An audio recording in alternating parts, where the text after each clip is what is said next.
जो है वो देख रहे थे कि इंक्रीज आर्टीरियल प्रेशर को किडनी किस तरीके से रेगुलेट करती है। तो उसमें हमने मैकेनिज़म्स देखे थे। सबसे पहले देखा था कि भाई ऑटो रेगुलेशन के अंदर मैंने आपको बताया था कि दो चीज़ें होती हैं, मायोजेनिक और ट्यूबुलो ग्लोमेरुलर रिफ्लेक्स।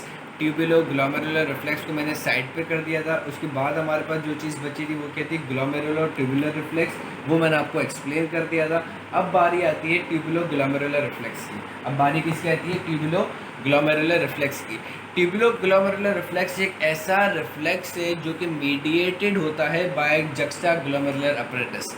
ठीक है, ट्यूबुलो ग्लोमेरुलर रिफ्लेक्स जो है ये एक ऐसा रिफ्लेक्स है, रिफ्लेक्स मैकेनिज्म है जो कि ऑपरेट करता है कौन, जक्स्टा ग्लोमेरुलर अपरेटस। अब जक्स्टा ग्लोमेरुलर अपरेटस क्या है, ये एक्चुअली तीन चीज़ों का एक है ना, वी कैन से मिक्सचर है। तीन चीज़ों का मजमुआ या तीन चीज़ों का ये क्या है, हमारे पास मिक्सचर है। तीन चीज़ें कौन कौन सी हैं भाई, हमारे पास macula densa, juxta glomerular cells और एक्स्ट्रा ग्लोमेरुलर मेसेनगियल सेल्स। ठीक है, जक्स्टा ग्लोमेरुलर अपरेटस क्या है, it is an apparatus that runs tubulo glomerular reflex.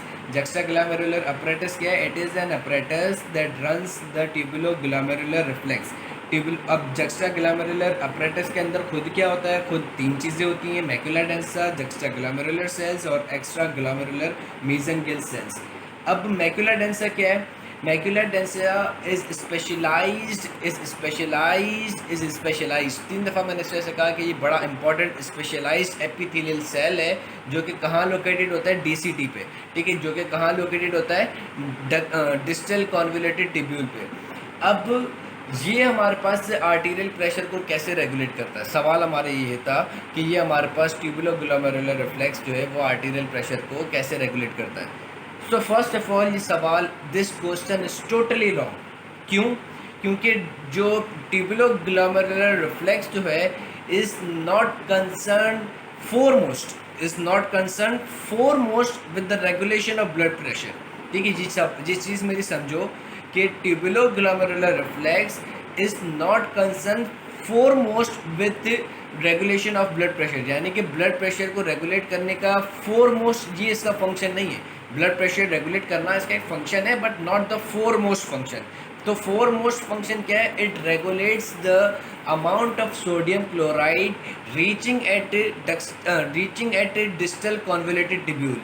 Tubulo glomerular reflex क्या करता है, ये एक ऐसा रिफ्लेक्स है that regulates the sodium chloride concentration reaching at DCT. ठीक है, डीसीटी के पास हमारे पास सोडियम क्लोराइड की कितनी कंसंट्रेशन पहुंच रही है, ठीक है, उसको ये रेगुलेट करता है।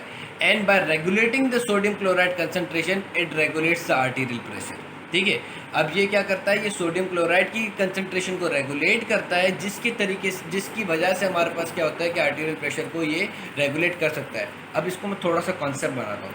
भाई हमें पता है कि सोडियम क्लोराइड जो है ये हमारे पास क्या करता है, ये हमारे पास 94% हमारे पास एक्स्ट्रा सेलुलर फ्लूइड की ऑस्मोलैरिटी मेंटेन करता है। हमारे पास सोडियम क्लोराइड जो है वो 94% एक्स्ट्रा सेलुलर फ्लूइड की ऑस्मोलैरिटी मेंटेन करता है। इसका मतलब क्या हुआ कि अगर हमारे पास एक्स्ट्रा सेलुलर फ्लूइड है, अब एक्स्ट्रा सेलुलर फ्लूइड से मुराद आप इंटरस्टिशियल फ्लूइड भी ले सकते हो, आप ब्लड भी ले सकते हो। मोस्टली हम ब्लड लेते हैं। एक्स्ट्रा सेलुलर फ्लूइड से हम क्या मुराद लेते हैं, ब्लड। अब ब्लड की जो 94% ऑस्मोलैरिटी है वो मेंटेन करता है कौन, सोडियम क्लोराइड। अब यानी कि 94% सोडियम क्लोराइड ऑस्मोलैरिटी ब्लड की मेंटेन करता है, यानी कि ब्लड वॉल्यूम भी सोडियम क्लोराइड मेंटेन करता है, क्योंकि जहाँ सोडियम क्लोराइड वहाँ पानी। ठीक है, क्योंकि सोडियम क्लोराइड के यहाँ आयंस हैं और they possess very much amount of affinity for water. जितना ज़्यादा सोडियम क्लोराइड होगा उतना ज़्यादा पानी। ठीक है, तो ब्लड वॉल्यूम को कौन रेगुलेट करता है in the end, sodium chloride. Blood volume क्या रेगुलेट करता है, आर्टीरियल प्रेशर। ठीक है, ब्लड वॉल्यूम का किससे रिलेशन है, आर्टीरियल प्रेशर से। So tubulo glomerular reflex manages or regulates the arterial pressure by regulating the sodium chloride concentration। ठीक है, सोडियम क्लोराइड की कंसंट्रेशन को ये रेगुलेट करता है, जिसकी वजह से फिर हमारे पास आर्टीरियल प्रेशर भी रेगुलेट हो जाता है। ठीक है, अब ट्यूबुलो ग्लोमेरुलर रिफ्लेक्स मैंने बताया कि जक्स्टा ग्लोमेरुलर अपरेटस चलाता है। अब होता क्या है कि हमारे पास डिस्टल कॉन्वोल्यूटेड टिब्यूल पे एक स्पेशलाइज्ड एपिथेलियल सेल्स होते हैं जिसको हम क्या कहते हैं, मैक्युला डेंसा। ठीक है, अब मैक्युला डेंसा हमसे एक सेकंड पॉज करा तो और मैं दिखाता हूँ। सी गाइस, अब पहले मैक्यूलर डेंसा दिखाने से पहले मेरे को एक थोड़ा सा कॉन्सेप्ट ये बनाना था कि असल हमारा नेफ्रॉन का स्ट्रक्चर ऐसे होता है। असल हमारा नेफ्रॉन का स्ट्रक्चर कैसे होता है? ऐसे होता है कि यहाँ पर हमारे पास क्या है, ग्लोमेरुलर, ये एफरेंट आर्टीरियल आया, ठीक है, एफरेंट आर्टीरियल, फिर ग्लोमेरुलस में गया, फिर बोमेंस कैप्सूल।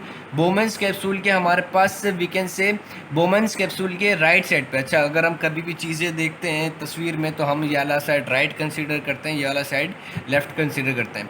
तो बोमेंस कैप्सूल के हमारे पास राइट पे क्या होता है? Proximal convoluted tubule. Proximal convoluted tubule के बाद फिर हमारे पास डिसेंडिंग लिम्ब। डिसेंडिंग लिम्ब के बाद हमारे पास क्या होता है? Ascending limb.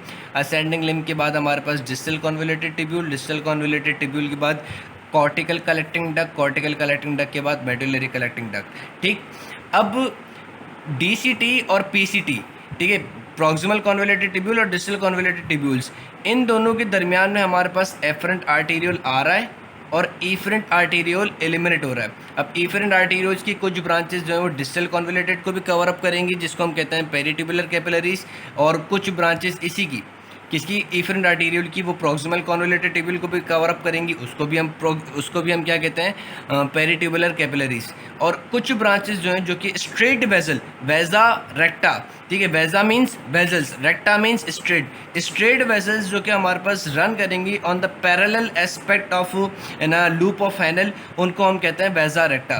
ठीक है, वेजा रेक्टा की डायरेक्शन क्या होती है? ये हमारे पास असेंडिंग लिम्ब के पैरेलल होती है और वो डाउनवर्ड जा रही होती है। ये असेंडिंग लिम्ब है, इसके पैरेलल, और ये डाउनवर्ड जा रही है। फिर जो इसका जो वीनस रिटर्न वाला पार्ट है वो हमारे पास पैरेलल होता है डिसेंडिंग लिम्ब के, और वो इसकी डायरेक्शन ऊपर की तरफ होती है। डिसेंडिंग लिम्ब की डायरेक्शन नीचे की तरफ, वेन्स की डायरेक्शन ऊपर की तरफ, और फिर ये वीनस रिटर्न में बाहर हो जाता है। अब ये क्या है? डीसीटी है। ये क्या है? डीसीटी। डीसीटी पे मैंने बताया कि अर्ली डिस्टल कॉन्वोल्यूटेड टिब्यूल जो है, इसके पोर्शन पे हमारे पास स्पेशलाइज एपिथेलियल सेल लोकेटेड होता है, जिसको हम क्या कहते हैं? Macula densa. अब मैक्यूला डेंसा जो है ये हमारे पास इफरेंट आर्टीरियल और एफरेंट आर्टीरियल को फेस कर रहा होता है। मैक्यूला डेंसा क्या करता है? इफरेंट आर्टीरियल और एफरेंट आर्टीरियल को क्या कर रहा होता है? फेस कर रहा होता है। तो जब ये मैकेनिज्म परफॉर्म करता है तो इसका असर एफरेंट पे और इफरेंट पे आ सकता है, और आता भी है। मैक्यूला डेंसा जब फंक्शन परफॉर्म करता है या मैकेनिज्म परफॉर्म करता है तो वो एफरेंट और इफरेंट के ऊपर असर ला सकता है। अब आप तस्वीर आपको दिखाता हूँ मैक्यूला डेंसा की, ताकि आप लोगों को थोड़ा सा कॉन्सेप्ट क्लियर हो गया ना। अब मैं आपको एक तस्वीर दिखाता हूँ, ये देखो, ठीक है, एक सेकंड, ये खुल जा सिम इसने धोखा दे नहीं खुल रहा। मैं आपको दूसरी एक तस्वीर दिखा देता हूँ, एक सेकंड।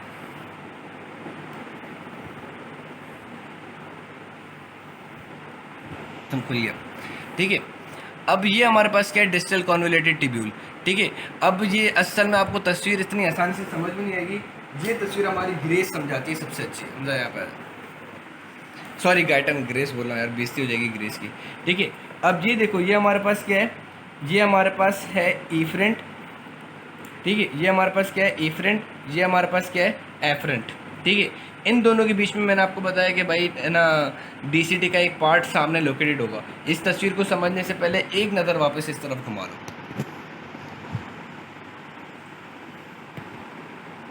ठीक है, ऐसे। अब आप इस पिक्चर को, इस वाले पोर्शन को यहाँ पे कंसिडर करो, यहाँ पर हमजा यहाँ लेकर आओ कि बीच में हमारे पास क्या है? वो है ग्लोमेरुलस है। इसके एक साइड पे हमारे पास क्या निकल रहा है? एफरेंट एक साइड पे आ रही है, इफरेंट एक साइड से जा रही है। इन दोनों को फेस कर रहा है हमारे पास क्या चीज़? डीसीटी, ठीक है। ये आपको तस्वीर भी मैं भेज दूंगा, उस तस्वीर को दिमाग में रखते हुए इसको आपको समझना है। अब डीसीटी के एक एंड पे हमारे पास स्पेशलाइज्ड एपिथेलियल सेल्स हैं, जिसको हमने क्या कह दिया? मैक्यूला डेंसा, ठीक है, हमने क्या कह दिया? Macula densa. उसके बाद अब हमारे पास एक और सेल्स होते हैं जो कि क्या, कहाँ लोकेटेड होते हैं? जिसको हम कहते हैं जक्स्टा ग्लोमेरुलर सेल्स, जो कि हमारे पास कहाँ? इफरेंट और एफरेंट आर्टीरियल्स की वॉल के साथ साथ चल रहे होते हैं। इफरेंट और एफरेंट इनकी वॉल के साथ, स्मूथ मसल्स के साथ चल रहे होते हैं जक्स्टा ग्लोमेरुलर सेल्स। कुछ सेल्स होते हैं जो कि इफरेंट और एफरेंट के बीच में लोकेटेड होता है। यहाँ पे इसमें नहीं लिखा हुआ, ये मैंने बना दिया, हमने तुम्हारी बुक में एडवांटेज हो जाएगा यहाँ पर। इसको हम कहते हैं एक्स्ट्रा ग्लोमेरुलर, ग्लोमेरुलस के बाहर है एक्स्ट्रा ग्लोमेरुलर मीजेंगियल सेल्स। इसको हम क्या कहते हैं? Extra glomerular mesangial cells. अब जक्स्टा ग्लोमेरुलर सेल्स जो होते हैं, they are responsible to produce renin angiotensin. ठीक हो गया, ये हमारे पास रेनिन एंजियोटेंसिन रिलीज़ कर देते हैं। जब हम मैकेनिज्म पढ़ेंगे तो उस वक्त ये रेनिन एंजियोटेंसिन रिलीज़ कराते हैं। ठीक हो गया, कौन? Juxta glomerular cells. Extra glomerular जो मेसेंगियल सेल्स हैं, इनका फंक्शन क्या होता है कि हमें पता है कि किडनी जो है एक प्रोटीन रिलीज़ कराता है जिसको हम क्या कहते हैं, इरिथ्रोपोइटिन। और इरिथ्रोपोइटिन क्या कराता है? रेड ब्लड सेल्स की प्रोडक्शन कराता है। ठीक है, अब इरिथ्रोपोइटिन रेड ब्लड सेल्स की ऐसे प्रोडक्शन कराता है कि इरिथ्रोपोइटिन जो है वो बोन मैरो में जाता है।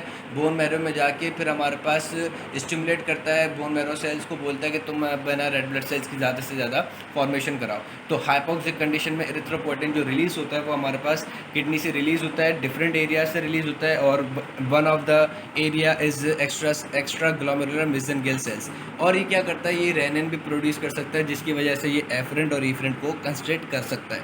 ठीक, और मैक्यूला डेंसा का मैंने आपको बता दिया कि यहाँ पे क्या होता है, स्पेशलाइज्ड एपिथेलियल सेल्स, जिसको हम कहते हैं मैक्यूला डेंसा। ठीक, अब आ जाओ, हमें ये पता पड़ गया कि भाई ये इन सारे जो जक्स्टा ग्लोमेरुलर अपरेटस है, इनका काम, इनकी इसके अंदर क्या क्या कंपोनेंट्स हैं, macula densa, juxta glomerular cells, extra glomerular mesangial sales.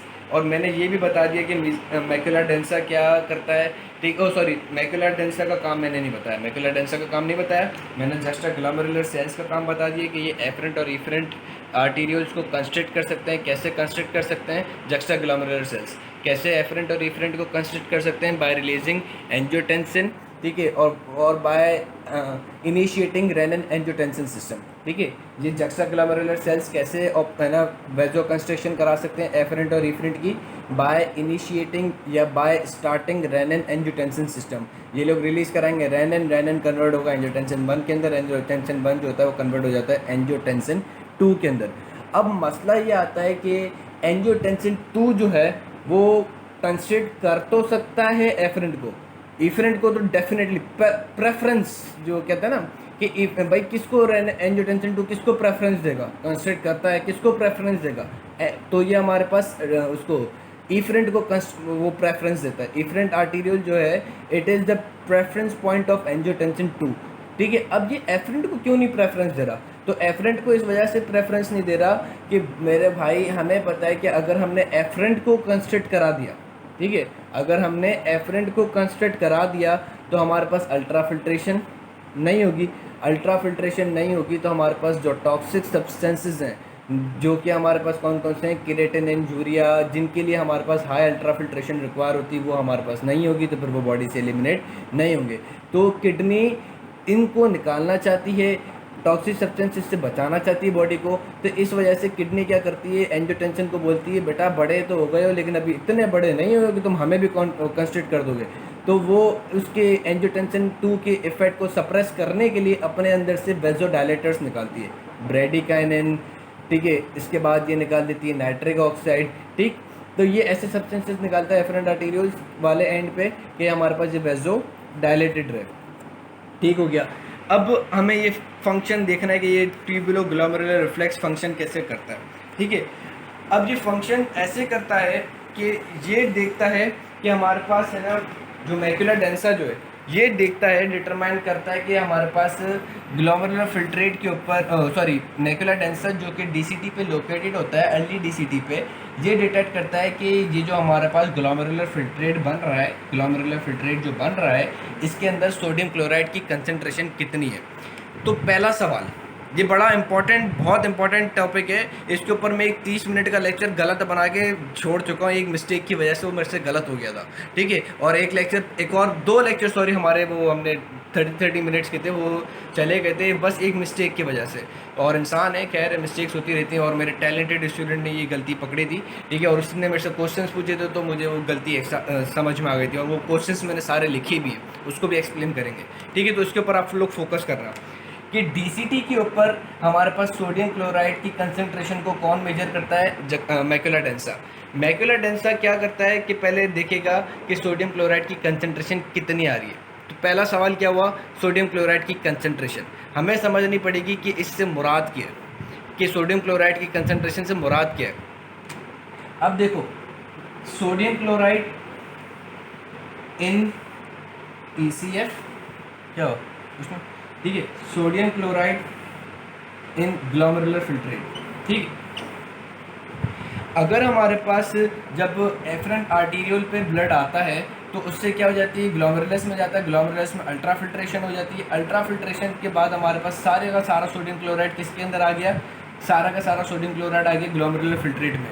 यानी कि अभी पेरिटिबुलर कैपिलरीज के अंदर सोडियम क्लोराइड नहीं है, क्योंकि अभी सारा का सारा जो है वो सोडियम क्लोराइड वो कहाँ पर आ गया है, ग्लोमेरुलर फिल्ट्रेट के अंदर। तो पेरिटिबुलर कैपिलरीज जो है वो क्या करेगी, वो हमारे पास जो है सोडियम क्लोराइड को एब्जॉर्ब करेगी। अब बात आती है कि कितना एब्जॉर्ब करेगी, ठीक है। अब क्या बात आती है कि सोडियम क्लोराइड जो है वो कितना एब्जॉर्ब करेगी। तो जो पेरिटिबुलर कैपिलरीज जो है, अब वो हमारे पास सोडियम कैपिलरीज को इतना एब्जॉर्ब करेगी कि एक्स्ट्रा सेलुलर फ्लूइड के अंदर जो हमारे पास नॉर्मल कंसंट्रेशन होती है सोडियम क्लोराइड की, वहाँ तक रीच हो जाए, वहाँ तक पहुँच जाए। पेरिटिबुलर कैपिलरीज इस प्रॉक्सिमल कॉन्वोल्यूटेड ट्यूब्यूल से सोडियम क्लोराइड कितना एब्जॉर्ब करेगी, तो वो उतना एब्जॉर्ब करेगी कि हमारे पास ब्लड के अंदर जो नॉर्मल सोडियम क्लोराइड की कंसंट्रेशन होती है वहाँ तक पहुँच जाए, और बाकी जो है वो हमारे पास एलिमिनेट हो जाए, ठीक है। तो नॉर्मल होता है तो फिर हमारे पास नॉर्मली जितना एक्सक्रीट होता है वो उतना अमाउंट हमारे पास एक्सक्रीट हो जाता है। अब बारी आती है कि हाई अगर एक्सेस हमारे पास सोडियम क्लोराइड एलिमिनेट हो जाए, अब बारी क्या आती है, हमारे पास एक्सेस सोडियम क्लोराइड एलिमिनेट हो रहा हो, ठीक है। अब बारी क्या आती है कि एक्सेस अमाउंट में सोडियम क्लोराइड या हमारे पास ज़्यादा अमाउंट में सोडियम क्लोराइड डीसीटी पे या हमारे पास मैक्यूलर डेंसा पे पहुंच रहा हो, तो क्या होगा। अब चीज़ ये है कि ज़्यादा amount of sodium chloride reaching at DCT. तो पहली बात तो ये समझनी कि ज़्यादा अमाउंट से मुराद क्या है। पहली चीज़ क्या समझनी है कि ज़्यादा अमाउंट ऑफ सोडियम क्लोराइड से मुराद क्या है। तो ज़्यादा अमाउंट ऑफ सोडियम क्लोराइड से मुराद ये है कि हमारे पास जो नॉर्मल ईसीएफ के अंदर होता है, नॉर्मल ईसीएफ के अंदर जो सोडियम क्लोराइड होता है, अब वो नॉर्मल नहीं रहा, वो क्या हो गया है, डिक्रीज़ हो गया।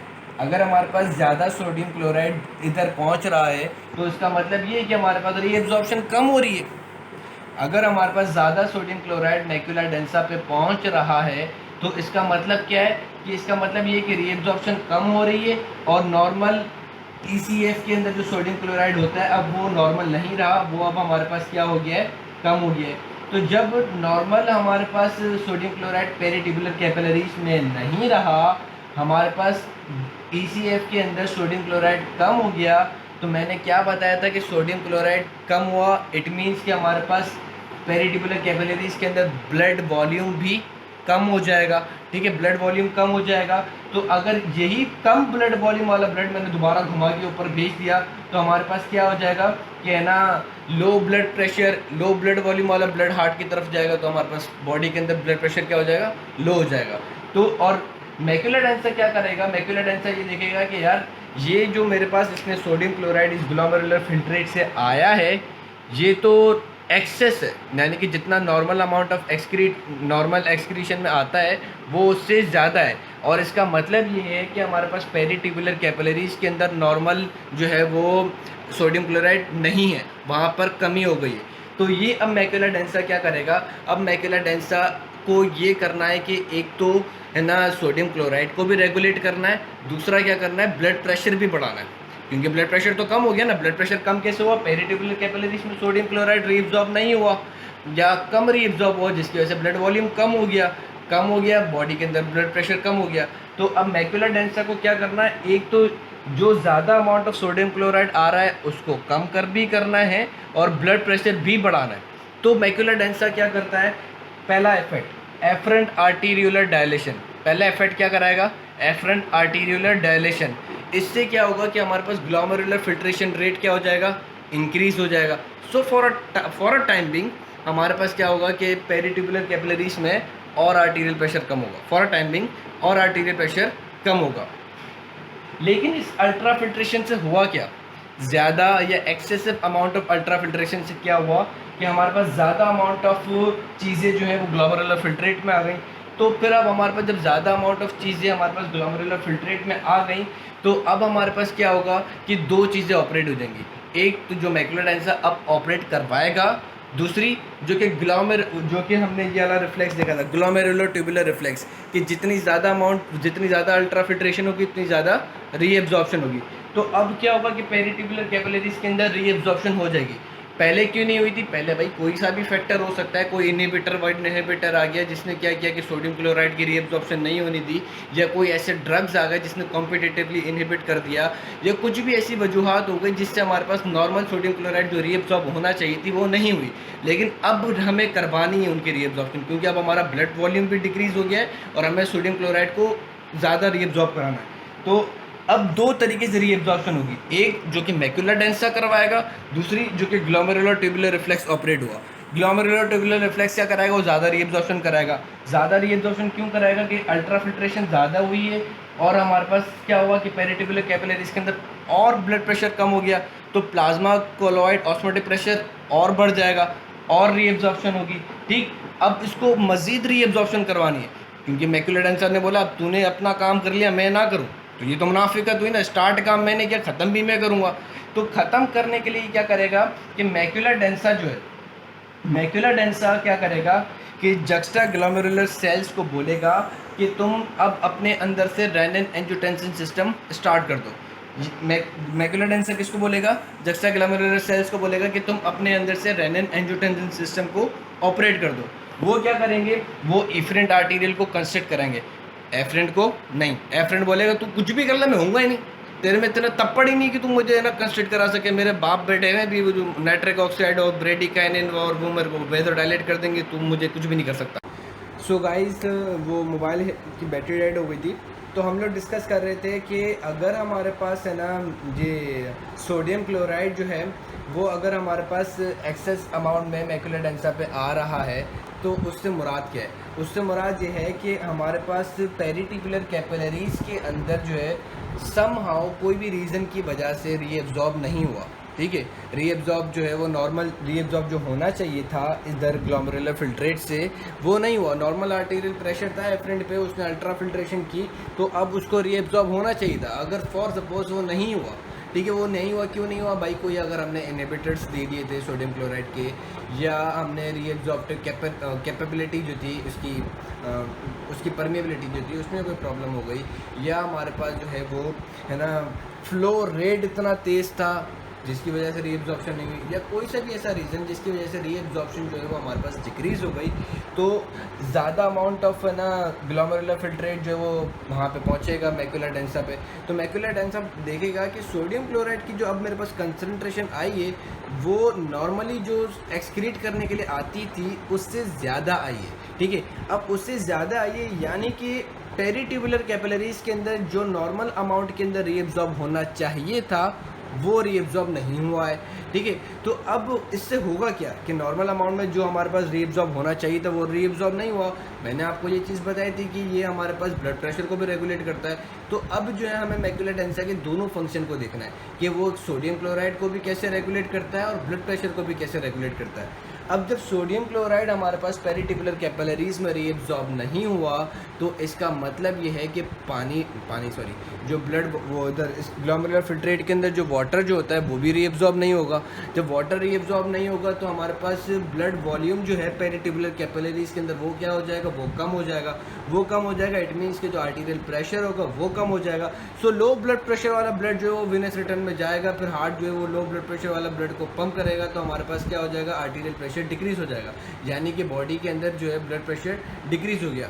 तो अब मैक्युलर डेंसा के पास दो टास्क आ गए, एक कि इसको ब्लड प्रेशर भी बढ़ाना है, और एक जो एक्सेस सोडियम क्लोराइड आ रहा है उसको अब क्या करना है कि डिक्रीज करा के up to the normal value तक लेकर आना है। ठीक है, दो टास्क क्या आ गए, एक कि जो हमारे पास ब्लड प्रेशर जो है वो पेरिटिकुलर कैपिलरीज में जो डिक्रीज़ हो रहा है उसको इंक्रीज़ कराना है अप टू द नॉर्मल।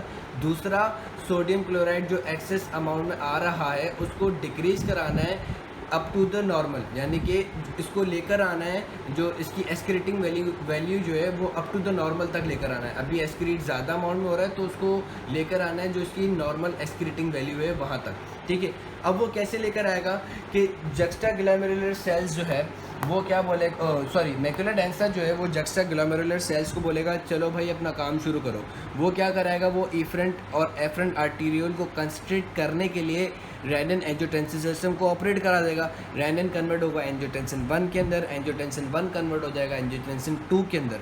अब जब कंस्ट्रक्शन की बारी आएगी, जैसे ही एंजियोटेंसिन 2 बड़े दिलो अरमान से जाएगा एफरेंट आर्टीरियोल के पास कंस्ट्रक्ट करने के लिए, तो वो पहले जैसे एफरेंट के पास पहुंचा तो एफरेंट ने है ना एंजियोटेंसिन 2 को बोला कि तुम बेटा बड़े तो हो गए हो, लेकिन अभी इतने बड़े नहीं हुए कि तुम मुझे भी कंस्ट्रक्ट करा दोगे। मेरे पास है ना मेरे अभी अबू और ना भाई मेरे बड़े बाकी हैं। वो क्या करेंगे कि एफरेंट को डायलेट कराएंगे। क्यों डायलेट कराएंगे? रीज़न मजाक अपनी जगह, रीज़न ये कि क्यों डायलेट कराएंगे या क्यों उसको कंस्ट्रक्ट नहीं होने देंगे। वो इस वजह से नहीं होने देंगे कि अगर एफरेंट ही कंस्ट्रक्ट हो गया तो हमारे पास अल्ट्रा फिल्ट्रेशन रुक जाएगी। अगर अल्ट्रा फिल्ट्रेशन रुक गई तो किडनी का जो फोरमोस्ट फंक्शन है कि इट एलिमिनेट्स और it excretes the metabolic waste product, जो कि हमारे पास क्या है, यूरिया और केराटिनिन, वो एक्सक्रीट नहीं होंगे। Because the excretion of urea and creatinine requires ultra filtration, they need ultra filtration. जब अल्ट्रा फिल्ट्रेशन नहीं होगी तो किडनी का फोरमोस्ट फंक्शन ही ठप हो जाएगा, तो किडनी का काम ही नहीं होगा। तो एफरेंट तो बोलेगा मैं तो कंस्ट्रक्ट नहीं हो सकता। तो फिर एंजियोटेंसिन 2 के पास क्या बचा? इफरेंट। वो गरीब इफरेंट को कंस्ट्रक्ट कराएगा। जब इफरेंट को कंस्ट्रक्ट कराएगा तो फिर पेरिटिबुलर कैपिलरीज बोलेगा मैं कोई मंदिर का घंटा हूँ जो मुझे हर कोई आके बजा जाता है। वो क्यों? क्योंकि एक तो पहले ही पेरिटिबुलर कैपिलरीज का ब्लड प्रेशर लो हुआ है। जब हम इफरेंट कंस्ट्रक्ट करा देंगे तो जाहिर सी बात है और ब्लड और आगे नहीं जाएगा। इफरेंट हमने कंस्ट्रक्ट करा दी तो हमारे पास और ब्लड इसके अंदर पेरिटिबुलर कैपिलरीज के अंदर नहीं गया, तो उसका वैसे ही और ब्लड वॉल्यूम डिक्रीज होने लगेगा। तो पेरिटिबुलर कैपिलरीज बोलेगा मैं कोई मंदिर का घंटा हूँ जो मुझे हर कोई आके बजा जाता है। तो फिर अब बोलेगा पेरिटिबुलर कैपिलरीज को फिर दिलासा देने के लिए 2 लोग आगे आ जाएंगे। ठीक है, पेरिटिबुलर कैपिलरीज को दिलासा देने के लिए कौन आ जाएंगे? 2 लोग आगे आ जाएंगे। वो कौन से 2 लोग हैं? एक आ जाएगा ग्लोमेरुलर ट्यूबुलर रिफ्लेक्स। वो बोलेगा अरे जानी तू फिक्र नहीं कर, मैं तेरे साथ हूँ। कैसे? कि भाई जब अल्ट्रा फिल्ट्रेशन ज़्यादा होगी, ठीक है, अल्ट्रा फिल्ट्रेशन हमारे पास ज़्यादा होगी तो हमारे पास क्या होगा? अब वो ज़्यादा अल्ट्रा फिल्ट्रेशन कैसे हुई कि हमने इफरेंट आर्टीरियोलर कंस्ट्रक्शन करवाई। हमें पता है कि जब हम इफरेंट आर्टीरियोलर कंस्ट्रक्शन कराते हैं तो इनिशियली अल्ट्रा फिल्ट्रेशन और ज़्यादा हो जाती है, क्योंकि एफरेंट की तरफ ब्लड प्रेशर रुका रहता है, मतलब एफरेंट से इफरेंट तक ब्लड नहीं जा रहा होता। वी कैन से कि एफरेंट से खाली इफरेंट तक ब्लड रुक जाता है, इफरेंट से आगे नहीं जा रहा होता, पीछे से ब्लड आ रहा होता है, तो हाइड्रोस्टेटिक प्रेशर और बढ़ जाता है, ग्लोमेरुलर फिल्ट्रेशन रेट बढ़ जाती है। ठीक है, इनिशियली, जिसकी वजह से क्या होता है? अल्ट्रा फिल्ट्रेशन और हो जाती है, ज़्यादा हो जाती है अल्ट्रा फिल्ट्रेशन। ठीक, अब क्या होगा कि हमारे पास जब ज़्यादा अमाउंट में अल्ट्रा फिल्ट्रेशन हो जाएगी तो ग्लोमेरुलर ट्यूबुलर रिफ्लेक्स क्या बोलेगा? अब मैं तेरी हेल्प करता हूँ। पेरिटिबुलर कैपिलरीज तू पहले रो रहा था ना, अब मैं तेरी हेल्प करता हूँ। वो ज़्यादा रीएब्जॉर्प्शन कराने की कोशिश करेगा। ठीक है, वो क्या करेगा? वो ज़्यादा रीएब्जॉर्प्शन करवाने की कोशिश करेगा। साथ साथ में जो हमारे पास ये जो था मैक्युला डेंसा जो था, वो बोलेगा अरे जानी, अरे जिगर तू किधर, मैं तेरी हेल्प कराता हूँ। वो कैसे हेल्प कराएगा? कि वो एक तो बोलेगा कि इसको जो हमारे पास है जो इसने एंजियोटेंसिन 2 जो निकाला है वो क्या कराएगा? वो हमारे पास है ना इंक्रीज़ करवाएगा रीएब्जॉर्प्शन को। एंजियोटेंसिन 2 जो इसने निकलवाया है वो क्या कराएगा? वो इंक्रीज़ कराता है रीएब्जॉर्प्शन ऑफ सोडियम क्लोराइड। कैसे रीएब्जॉर्प्शन कराता है? कि जो चैनल्स लोकेटेड होते हैं ना, हम यहाँ पे अभी नेक्स्ट वीडियो के अंदर पढ़ेंगे कि रीएब्जॉर्प्शन कैसे होती है सब्सटेंसेस की। तो रीएब्जॉर्प्शन होती है by the protein channels. Reabsorption कैसे होती है? Bye protein channels. तो प्रोटीन चैनल्स के ऊपर जो है वो एंजियोटेंसिन 2 का एक और इफेक्ट होता है। वो क्या कराता है कि उन प्रोटीन चैनल्स को बोलता है कि तुम भाई ज़्यादा से ज़्यादा सोडियम क्लोराइड की रीएब्जॉर्प्शन करो। ठीक है, सोडियम की जो रीएब्जॉर्प्शन होती है फ्रॉम द ल्यूमिनल बॉर्डर। ये कैपिलरी है, अगर कैपिलरी का मैं सेल बना दूँ, ये वो है ग्लोमेरुलर, वो है पीसीटी है। अगर पीसीटी का ये मैं सेल बना दूं, ठीक है, तो इस पीसीटी के सेल के 2 बॉर्डर है। एक अपाइकल बॉर्डर जो कि ब्लड वेसल को फेस कर रहा होगा, सॉरी, एक बेजोलेटरल बॉर्डर, ये बेजोलेटरल बॉर्डर है जो कि कैपिलरी को फेस कर रहा है। एक अपाइकल बॉर्डर और ल्यूमिनल बॉर्डर जो कि किसको फेस कर रहा है? ल्यूमेन ऑफ, है ना, वो नेफ्रॉन को, ल्यूमेन ऑफ नेफ्रॉन को फेस करता है। ये जो प्रॉक्सिमल कॉन्वोल्यूटेड टिब्यूल है, इसका एक सेल मैंने बनाया है। इसका बेजोलेटरल साइड है जो कि आर्टरी और पेरिटिबुलर कैपिलरीज को फेस कर रहा है, और एक इसका अपाइकल वाला, सॉरी, ल्यूमिनल वाला और अपाइकल वाला एंड है जो कि ल्यूमेन को फेस कर रहा है। ठीक, अब एंजियोटेंसिन 2 इन सेल्स के ऊपर एक्ट करेगा और इन सेल्स के ऊपर हमें पता है चैनल्स लोकेटेड होते हैं। तो ल्यूमिनल बॉर्डर के ऊपर जो चैनल लोकेटेड होता है उसको क्या बोलेगा कि है ना एंजियोटेंसिन 2 कि तुम ज़्यादा से ज़्यादा सोडियम की रीअब्जॉर्प्शन करो। बेजोलेटरल साइड पे हमारे पास सोडियम पोटेशियम एटीपीएस पंप होता है, उसको एक्टिवेट कराएगा कि तुम ज़्यादा से ज़्यादा सोडियम जो है वो पीछे ब्लड की तरफ पुश कर पाओ, ताकि हमारे पास ज़्यादा से ज़्यादा जो है वो सोडियम रीअब्जॉर्ब हो। ये चीज़ याद रख लेना, जहाँ सोडियम रीअब्जॉर्ब होगा क्लोराइड झक मार के पीछे जाएगा। जब क्लोराइड झक मार के पीछे जाएगा तो पानी बोलेगा अरे मुझे तो अंदर लो, तो पानी जो है वो भी इनके पीछे पीछे चले जाएगा। तो इवेंचुअली क्या होगा कि सोडियम क्लोराइड अब मोर रीअब्जॉर्ब होगा, ठीक है। मोर रीअब्जॉर्ब से मुराद ये कि अब वो हमारे पास जो कि है ना पहले जो थी नॉर्मल है ना ECF के अंदर सोडियम क्लोराइड वो कम हो गई थी, तो अब वो हमारे पास नॉर्मल वैल्यूज़ इंक्रीज और नॉर्मल वैल्यू अटेन हो जाएगी, ब्लड वॉल्यूम की नॉर्मल वैल्यू अटेन हो जाएगी। और हमारे पास जो है ना अब क्या होगा कि कम सोडियम क्लोराइड जो है वो इधर मैकुलर डेंसा पे पहुंचेगा। कम से मुराद ये कि पहले ज़्यादा पहुंच रहा था नॉर्मल एस्क्रेटिंग वैल्यू से, अब नॉर्मल एस्क्रेटिंग वैल्यू तक पहुंचेगा। तो इस तरीके से हमारे पास जो है ये मैकेनिज़्म सारा ऑपरेट हो जाता है। अब मेरे पास हैं कुछ सवालात जिसकी वजह से मैंने जो है ये सारा नया लेक्चर बनाया था। अब सवालात ये हैं कि सारा हमें रिफ्लेक्स तो समझ में आ गया, ठीक है। अब क्वेश्चंस ये हैं कि इफ़ेक्ट कि tubuloglomerular reflex effect when increase sodium chloride at distal convoluted tubule, कि जो हमारा ट्यूबुलोग्लोमेरुलर रिफ्लेक्स का इफ़ेक्ट है वो कैसे होगा कि अगर हमारे पास सोडियम क्लोराइड जो है वो DCT पे ज़्यादा हो जाए। तो पहला सवाल हमारा ये है कि सोडियम क्लोराइड अगर DCT पे इंक्रीज़ हो जाता है तो हमारे पास मैकुलर डेंसा का कैसे इफ़ेक्ट होगा। तो पहली चीज़ हमारा ये सवाल नहीं होना चाहिए कि सोडियम क्लोराइड की कंसंट्रेशन अगर ज़्यादा हो जाती है DCT पे तो मैकुलर डेंसा कैसे काम करेगा। हमारा सवाल ये होना चाहिए कि ये सोडियम क्लोराइड की जो कंसंट्रेशन ज़्यादा पहुंची है DCT पे, ये क्यों पहुंची है, और ये जो सोडियम क्लोराइड की कंसंट्रेशन ज़्यादा है इससे मुराद क्या है। दो क्वेश्चन हमारे होने चाहिए कि सोडियम क्लोराइड की कंसंट्रेशन जो ज़्यादा पहुंची है DCT पे ये क्यों पहुंची है, और ये ज़्यादा सोडियम क्लोराइड की कंसंट्रेशन से मुराद क्या है, ठीक। तो पहला सवाल का आंसर कि सोडियम क्लोराइड की कंसंट्रेशन DCT पे ज़्यादा क्यों पहुंची है।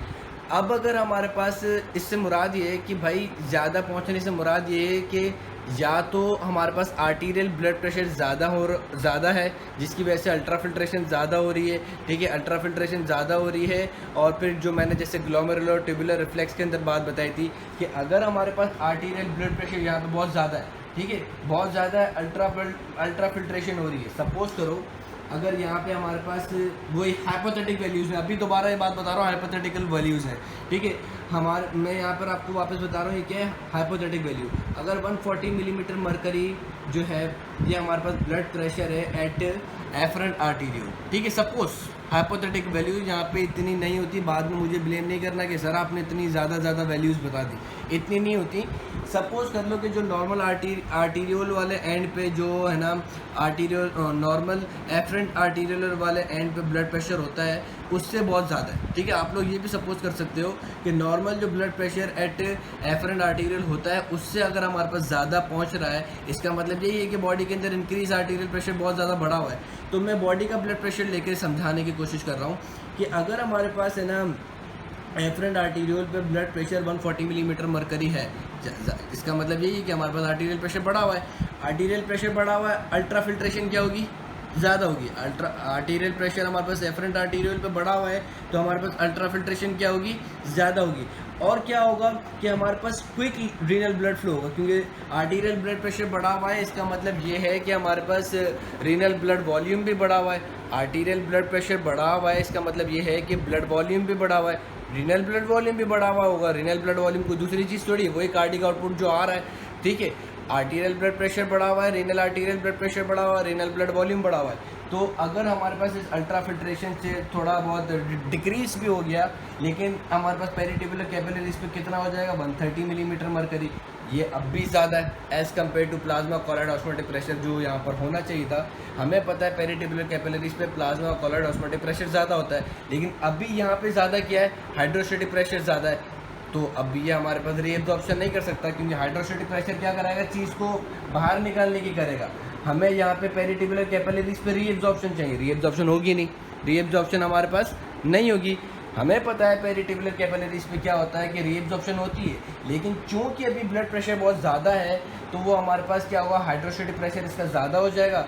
ठीक है, क्यों ज़्यादा हो गया कि ब्लड प्रेशर ज़्यादा है तो ब्लड वॉल्यूम जो मतलब जो इस पेरिटिबुलर कैपिलरीज की जो वॉल है उसके ऊपर जो ब्लड वॉल्यूम है वो प्रेशर ज़्यादा एक्सर्ट कर रहा है, हाइड्रोस्टेटिक प्रेशर ज़्यादा है। वो चाहेगा कि फिल्ट्रेशन पेरिटिबुलर कैपिलरीज पर भी हो, लेकिन हमें पता है कि पेरिटिबुलर कैपिलरीज पे फिल्ट्रेशन नहीं, रीएब्जॉर्प्शन होती है, तो रीएब्जॉर्प्शन यहाँ पे नहीं हो सकेगी।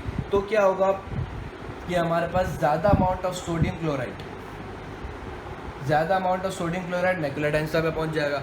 अब मैक्युलर डेंसा हमें पता है कि जब ज़्यादा अमाउंट ऑफ सोडियम क्लोराइड पहुंचता है तो वो हमारे पास काम करता है, लेकिन अब मैक्युलर डेंसा कहेगा कि ये जो ज़्यादा अमाउंट ऑफ सोडियम क्लोराइड मेरे पास आया है, इस ज़्यादा सोडियम क्लोराइड से मतलब क्या है। ठीक है, ये जो हमारे पास ज़्यादा सोडियम क्लोराइड आया है इससे मतलब ये है कि बॉडी के अंदर यानी कि एक्स्ट्रा सेलुलर फ्लूइड के अंदर हमारे पास नॉर्मल से भी ज़्यादा सोडियम क्लोराइड है, तभी तो आर्टीरियल ब्लड प्रेशर बढ़ा हुआ है। आर्टीरियल ब्लड प्रेशर क्यों बढ़ाया हुआ है भाई, हमें पता है कि सोडियम जो है most important extra cellular fluid ion है। अगर सोडियम क्लोराइड की कंसंट्रेशन बॉडी के अंदर बहुत ज़्यादा होगी तो हमारे पास आर्टीरियल ब्लड प्रेशर बढ़ा हुआ है। ठीक है, ब्लड वॉल्यूम भी ज़्यादा है। तो मैक्युलर डेंसा ने बोला कि यार अगर मैं इसकी अभी रीएब्जॉर्प्शन के लिए मैकेनिज्म ऑपरेट करा देता हूँ तो पहले ही उसमें इतना सारा सोडियम क्लोराइड है तो मेरी बला से ये और निकले, ताकि ये आपको तो नॉर्मल है। क्योंकि मैक्युलर डेंसा की ये बात याद रखना कि वो जो एक्सेस सोडियम क्लोराइड को डिटेक्ट करता है वो उस सूरत में डिटेक्ट करता है कि नॉर्मल एक्स्ट्रा सेलुलर फ्लूइड के अंदर जो सोडियम क्लोराइड होता है वो डिक्रीज़ हो जाता है। ठीक है, तब ये हमारे पास ज़्यादा वाले को डिटेक्ट करता है। इस चीज़ को बेटा दोबारा समझो कि मैक्युलर डेंसा जो एक्सेस सोडियम क्लोराइड को डिटेक्ट कर रहा होता है वो सोडियम क्लोराइड होता है जो कि हमारे पास रीएब्जॉर्ब नहीं हो रहा होता, और नॉर्मल पेरिटिबुलर कैपिलरीज के अंदर है ना नॉर्मल जितना होना चाहिए सोडियम क्लोराइड को वो उतना नहीं होता, तो वो हमारे पास है ना थोड़ा ज़्यादा एक्सक्रीट होने के लिए आ जाता है। ठीक है, मैक्युलर डेंसा किस एक्सेस सोडियम क्लोराइड को डिटेक्ट करता है कि जो हमारे पास नॉर्मली पेरिटिबुलर कैपिलरीज के अंदर रीएब्जॉर्ब होना होता है वो हो नहीं पाता, तो जिसकी वजह से पेरिटिबुलर कैपिलरीज के अंदर सोडियम क्लोराइड की कमी हो जाती है और एक्सेस में जो है वो आ जाता है। लेकिन अभी जो ये वाला जो सोडियम क्लोराइड आया है वो किस वजह से आया है, वो इंक्रीज आर्टीरियल प्रेशर की वजह से आया है। और अभी बॉडी तो चाहेगी यही कि यार ये सोडियम क्लोराइड एक्सेस में ये और निकले। ठीक है, ये सोडियम क्लोराइड क्या बॉडी क्या चाहेगी, ये एक्सेस अमाउंट में सोडियम क्लोराइड है ये हमारे पास निकले। ठीक है, तो मैक्युलर डेंसा यहाँ पर अभी क्या रहेगा, सप्रेस। जैसे ग्लोमेरुलर ट्यूबुलर रिफ्लेक्स हमने देखा था वो क्या रहा था, सप्रेस। तो यहाँ पर भी हमारे पास क्या रहेगा, सप्रेस। तो जब ये दोनों मैकेनिज्म सप्रेस रहेंगे, अच्छा ये मैक्युलर डेंसा और भी क्यों सप्रेस रह रहा है, हमने पढ़ा भाई मैक्युलर डेंसा क्या करता है, वो रीएब्जॉर्प्शन ज़्यादा करवाता है। वो रीएब्जॉर्प्शन ज़्यादा कैसे कराता है, एफरेंट की डायलेशन करा देता है। चलो भाई इसने एफरेंट की डायलेशन करवा दी, माना समझ में आ गया, लेकिन ये हमारे पास रीएब्जॉर्प्शन करवाता है सोडियम की। अब ये रीएब्जॉर्प्शन कैसे कराता था, इफरेंट आर्टीरियल कंस्ट्रिक्शन करवा के। इफरेंट आर्टीरियल की कंस्ट्रिक्शन कैसे करवाता था, एंजियोटेंसिन 2 रिलीज़ कराता था। एंजियोटेंसिन 2 ऐसा हार्मोन है कि वो उस वक्त रिलीज़ होता है कि जब बॉडी का ब्लड प्रेशर कम हो, उसको ब्लड प्रेशर बढ़ाना होता है तब रिलीज़ होता है।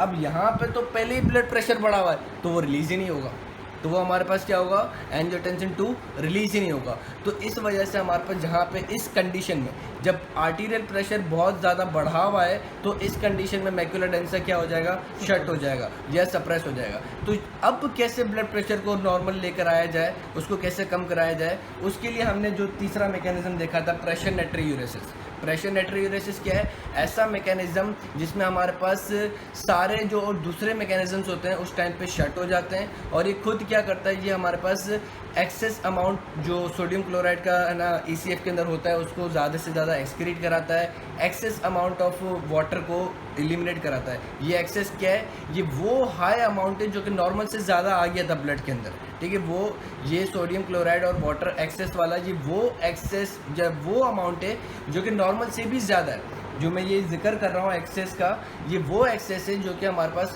आर्टीरियल ब्लड के अंदर नॉर्मल से भी ज़्यादा आ गया था और बॉडी को उसको निकालना है।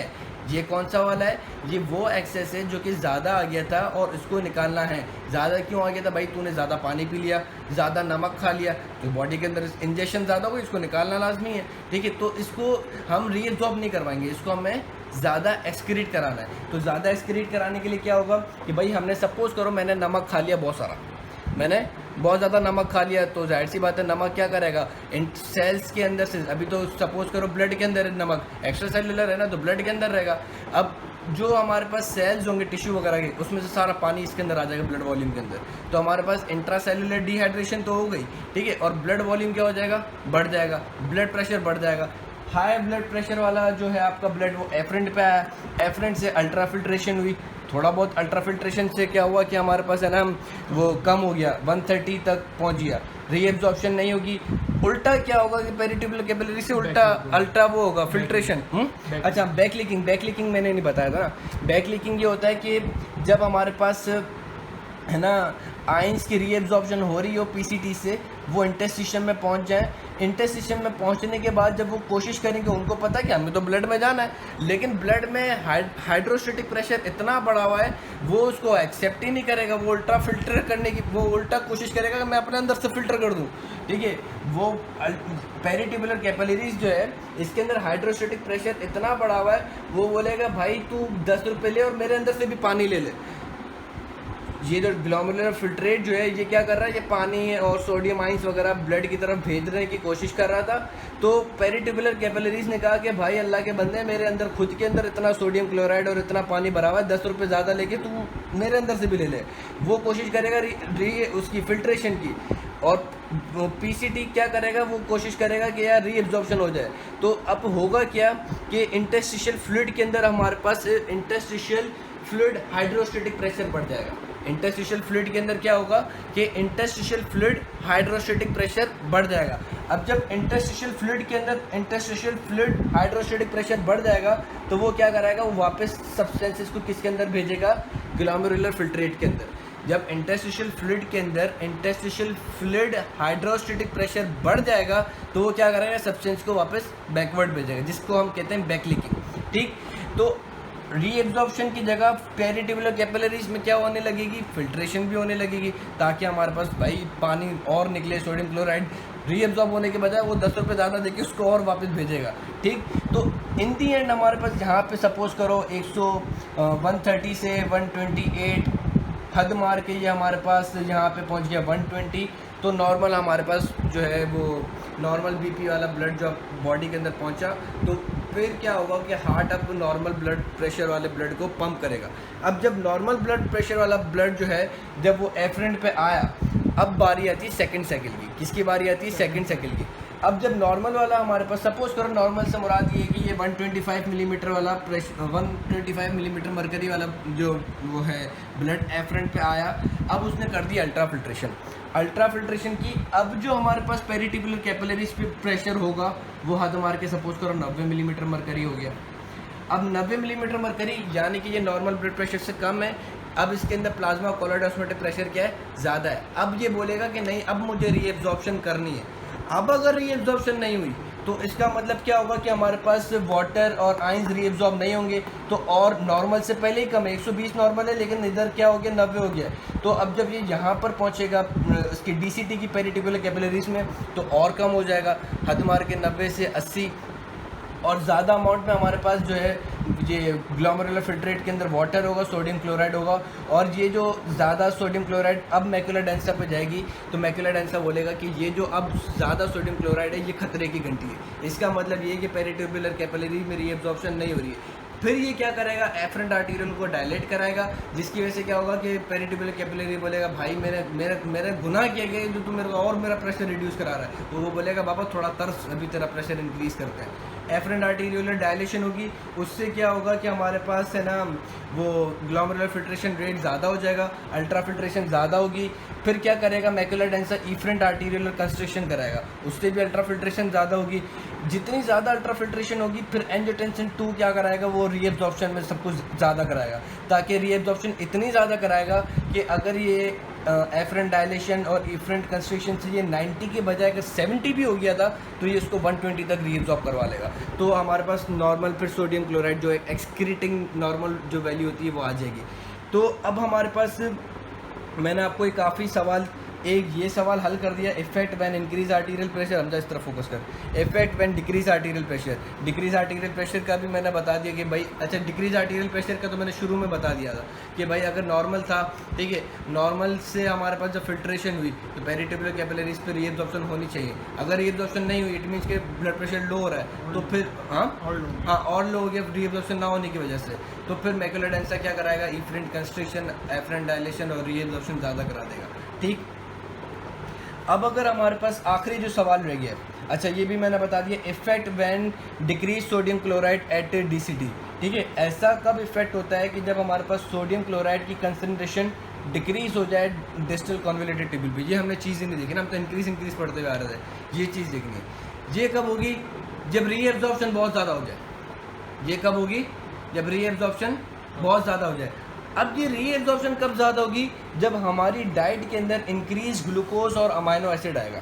ठीक है, effect when decrease sodium chloride. अच्छा, इस डिक्रीज सोडियम क्लोराइड से भी क्या मतलब है कि हमारे पास नॉर्मल एक्सक्रीटिंग सोडियम क्लोराइड जितना मैकुलर डेंसा पे आना चाहिए वो उतना नहीं आ रहा, वो उससे कम आ रहा है। इसका मतलब ये है कि अब हमारा जो है रीएब्जॉर्प्शन रेट बहुत ज़्यादा बढ़ चुका है, ब्लड प्रेशर अब बढ़ने लगा है, पेरिट्यूबुलर कैपिलरीज के अंदर बढ़ने लगा है, ये रीएब्जॉर्प्शन बहुत ज़्यादा हो रही है, जिसकी वजह से हमारे पास नॉर्मल एक्सक्रीटिंग अमाउंट जो सोडियम क्लोराइड का होता है वो उतना नहीं आ रहा। तो मैकुलर डेंसा बोलेगा यार ये क्या बात हुई, तो गलत बात हो रहा है बाबा, ब्लड प्रेशर बढ़ रहा है। तो अब इसको ब्लड प्रेशर को हाई से लो भी करना है, या मतलब नॉर्मल तक भी लेकर आना है, और normal excreting value of sodium chloride को भी लेकर आना है। तो ये क्या कराएगा, अब ये ऐसा कराएगा कि ये हमारे पास जो है वो ये कराएगा कि एफरेंट आर्टीरियल डायलेशन।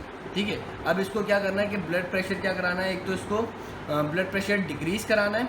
ठीक है, ब्लड प्रेशर क्या कराना है, डिक्रीज़ कराना है। इस क्वेश्चन को दोबारा समझो, effect when decrease sodium chloride at DCT, कि ऐसा इफेक्ट जब हमारे पास सोडियम क्लोराइड डीसीटी पे कम पहुंच रहा है। तो इसका मतलब क्या हो रहा है कि इसका मतलब ये है कि पेरिट्यूबुलर कैपिलरीज पे रीएब्जॉर्प्शन ज़्यादा हो रही है, जिसकी वजह से हमारे पास क्या हो रहा है कि पेरिट्यूबुलर कैपिलरीज के अंदर ब्लड प्रेशर अब बढ़ रहा है। ठीक है, तो फिर हाई ब्लड प्रेशर वाला ब्लड जो है वो रिटर्न हो जाएगा, तो बॉडी के अंदर ब्लड प्रेशर बढ़ने लगेगा।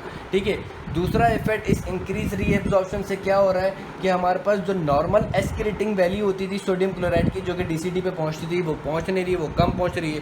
तो अब मैकुलर डेंसा को क्या आ गए, दो क्वेश्चंस फेस होने को आ गए।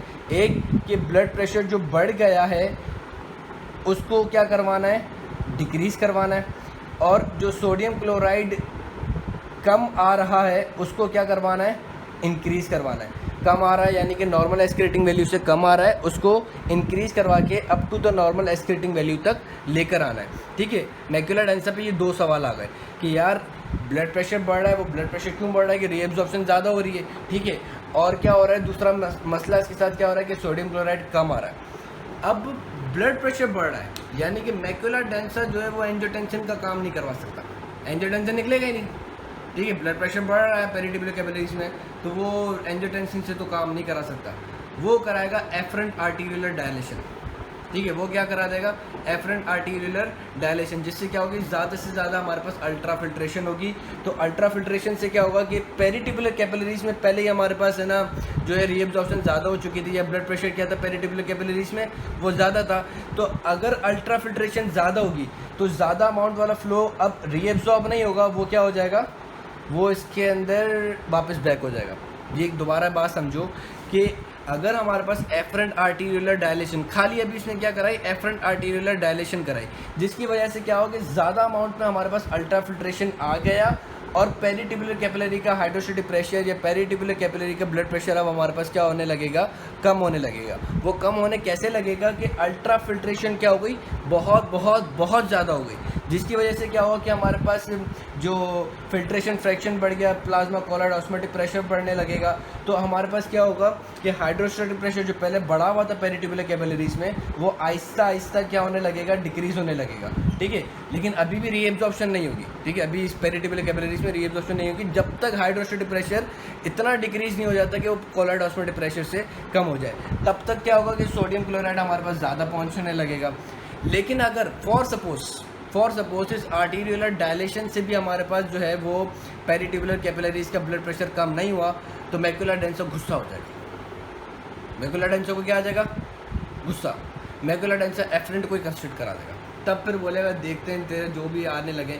वो कैसे कंस्ट्रक्ट कराएगा, वो जो मैंने बताया था ना आपको, एक्स्ट्रा ग्लोमेरुलर मीजनगियल, ठीक है, वो क्या कराएगा, वो कंस्ट्रक्ट करा देगा एफरेंट आर्टीरियल को। जब एफरेंट आर्टीरियल को ही कंस्ट्रक्ट करा देगा तो हमारे पास क्या होगा, इनिशियली तो वहाँ पे ब्लड प्रेशर इंक्रीज और हो जाएगा, लेकिन क्या होगा कि अब हमारे पास यहाँ पे अगर एफरेंट आर्टीरियल है, अगर मैं इसको कंस्ट्रक्ट करा दूँ तो इनिशियली क्या होगा, एफरेंट आर्टीरियल से पहले वाले एरिया पे ब्लड प्रेशर और बढ़ जाएगा, लेकिन क्या होगा कि अब हमारे पास एफरेंट आर्टीरियल से ब्लड आगे नहीं जाएगा, तो हमारे पास क्या होगा कि लो ब्लड प्रेशर से मुराद ये कि अगर इसके अंदर पेरिट्यूबुलर कैपिलरीज के अंदर पहले ब्लड प्रेशर बढ़ गया था ड्यू टू एक्सेसिव रीएब्जॉर्प्शन, अब क्या होगा कि रीएब्जॉर्प्शन वगैरह कुछ भी नहीं हो रही, तो अब हमारे पास क्या होगा, इसका खुद का जो स्टैग्नेंट ब्लड है उसका क्या होगा कि ब्लड प्रेशर आहिस्ता आहिस्ता कम होने लगेगा, कम हो के फिर हमारे पास up to the normal arterial pressure वाला ब्लड वहाँ पे हार्ट में जाएगा और ब्लड प्रेशर हमारे पास क्या हो जाएगा, नॉर्मल की तरफ आ जाएगा।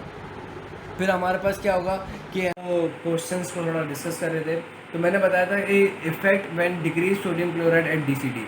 डिक्रीज सोडियम क्लोराइड से ये मुराद है कि हमारे पास बॉडी का पहले नॉर्मल ब्लड प्रेशर वगैरह सब कुछ नॉर्मल था, कोई मसले की बात नहीं थी, बस लेकिन कुछ ऐसी कोई भी वजूहत आ गई जिससे हमारे पास रीएब्जॉर्प्शन बहुत ज़्यादा हो गई, तो जिसकी वजह से क्या हुआ कि हमारे पास सोडियम क्लोराइड जो कि डीसीटी पे एक नॉर्मल एस्क्रेटिंग वैल्यू वाला पहुंचना चाहिए था वो नहीं पहुंचा। मैकुलर डेंसा ने ये देख लिया कि अब इसके अंदर जो पेरिट्यूबुलर कैपिलरीज के अंदर जो नॉर्मल सोडियम क्लोराइड होना चाहिए था वो नहीं है, वो उससे भी ज़्यादा है, ठीक है। अब वो उससे ज़्यादा है यानी कि उसके अंदर अब रीएब्जॉर्प्शन बहुत ज़्यादा हुई है, तो उसका आर्टीरियल ब्लड प्रेशर बढ़ जाएगा और जो रिटर्न में पूरी बॉडी में जो जाएगा वो भी इंक्रीज आर्टीरियल ब्लड प्रेशर जाएगा।